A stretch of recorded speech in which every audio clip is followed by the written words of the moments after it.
ধর্মকে পুঁজি করেই কেউ কেউ ব্যবসা চালাচ্ছে, ধর্ম ব্যবসা। আমার ভিতরে কোনো ইলিম নেই। এখন আমি খুব চালাক, তাহলে আমার এখন কী করা লাগবে? আল্লাহর রহমতে তো কয়টা দাড়ি আছে, দাড়ি কয়টা একটু বড় করলাম, তারপর টুপি নিলাম একটা, পাঞ্জাবি গায়ে দিলাম, তসবি থাকলে থাকলো, আর মনে করেন 3 ওয়াক্ত নামাজ পড়লাম, জোহর করলাম, আসর করলাম, মাগরিব করলাম। লোক যেন দেখে যে আমি নামাজ পড়তেছি, আর মানুষকে ভালো ভালো কথা বলি। শুরু করলাম ব্যবসা। কী ব্যবসা? ধরেন একটা কাপড়ের ব্যবসা করবো।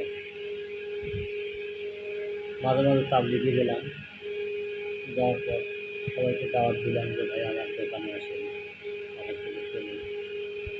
আর আমি আর ফাঁকি করলাম কি, সবচাইতে খারাপ মানের কাপড়টা নিয়ে এসে দোকান ভরাইলাম। হুজুরের ছেলেকে পাঠাচ্ছি কাপড় কিনতে, 300 টাকার দিন 900 টাকা নিলাম।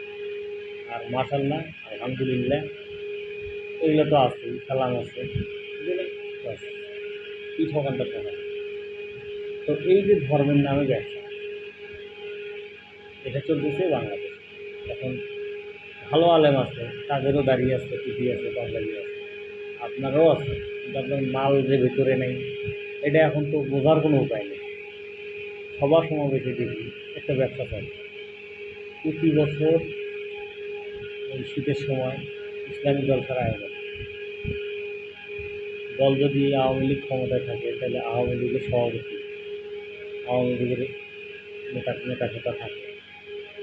আর যদি বিএনপি থাকে তাহলে তো বিএনপির লোক। আচ্ছা, ইসলামী যে চিন্তাবিদেরা আছে তারাই কেন 15,000 1 লাখ টাকা নিয়ে তারাই কেন ওই যে ঘোরাঘুরি করবে ইসলামী দরকার জন্য? একটা বক্তা আসলে কী বলে, কী বলে? 1 ঘন্টা যে সময় নেয়, 1 ঘন্টায় তো নাহমাদুহু ওয়া নুসাল্লি বলতেই তো 15 মিনিট শেষ। তারপর গরম পানি, নয় চা, আল্লাহুম্মা সাল্লি আলা, তারপর বারবার ঘড়ি দেখে। আর জনগণের সুবিধার বারবার বলে যে আপনারা তো গ্রামের লোক, আপনারা তো সকাল সকাল ঘুমাবেন, ফজরের নামাজ কাজা করা যাবে না, শেষ। আর যদি 2-4টে গান বলে তো বলল শিরোনাম দিয়ে খেলখাতে। তারপর তার আরও কিছু তারা ইয়েতে কাজ থাকে, টাকা কালেকশন, অমুক টাকা তমুক টাকা, কারণ তারা তো বাজেট কম না। এটা কোন ব্যবসা? ধর্মীয় ব্যবসা।